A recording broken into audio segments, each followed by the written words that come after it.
Brian Wilford, Member of Parliament for Richmond Hill, and this is MP Report. This week had an opportunity to help celebrate the 67th anniversary of the independence of the state of Lebanon.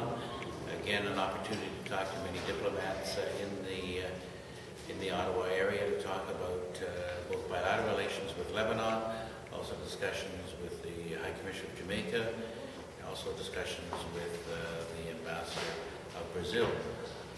Also this week, the Japanese Embassy celebrated the 77th birthday of Emperor Akihito. And as the co-chair of the Canada-Japan Interparliamentary Association, brought greetings on behalf of the association. One of the things that our association had been working on for quite a while, and I personally was engaged for the last 3 years, was the establishment of a military attaché to Canada.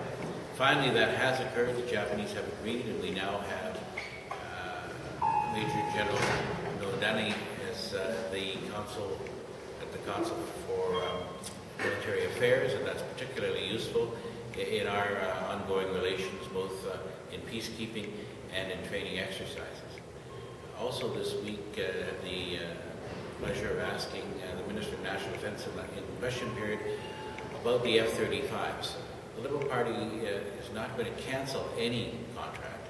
The Liberal Party is, on record, is doing is to review the contract. The issue has to be one of sole source contract at the present time is not necessarily in the best interest of the Canadian taxpayer. We want to make sure that we have a fair, open, and transparent and competitive bid, and that is one of the things that the National Standing Committee on Defence is reviewing at the present time.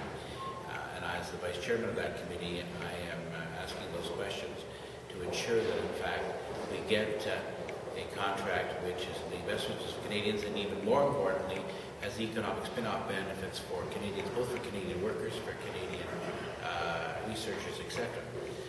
Another area that we're dealing with this week deals with the Private Members Bill 304. C-304 deals with the issue of a national housing strategy.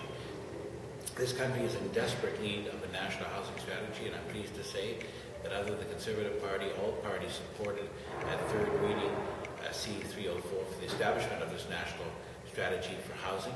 It will now go to the unelected Senate. The national strategy for housing deals with getting people who are on the street or people who are in transitory facilities into housing that will, in fact, meet the economic needs of people across the country. And that is something we've been pushing for. I was certainly pleased last night to support that bill. Today we're going to be talking about Afghanistan and about the training mission that the government has announced in Afghanistan. This is what we call Inside the Wire, and it will be to train members of the Afghan army to be able to prepare themselves in dealing with the Taliban. Eventually we want the Afghans to be able to train other Afghans. It's absolutely important that Canada contribute in a meaningful way inside the wire in a military college. This is not combat. The combat mission will end in 2011, but it is important that Canadian soldiers are there in this regard to provide the necessary assistance to the Afghans so they can take care of themselves. And finally this week, we are dealing with ongoing issues where people, of course, send in information on different issues to us. And one of the things that I continually want to remind you is that we need your full name, full address, postal code, and number so that we can respond effectively. One of the best ways, of course, is that when we get cards that come in, they often just have signatures. We want to be able to say, send a detailed letter to you so that you'll be able to know exactly my position on that particular issue. So again, I thank you for watching, and you can see that we're in the foyer of the Justice Building.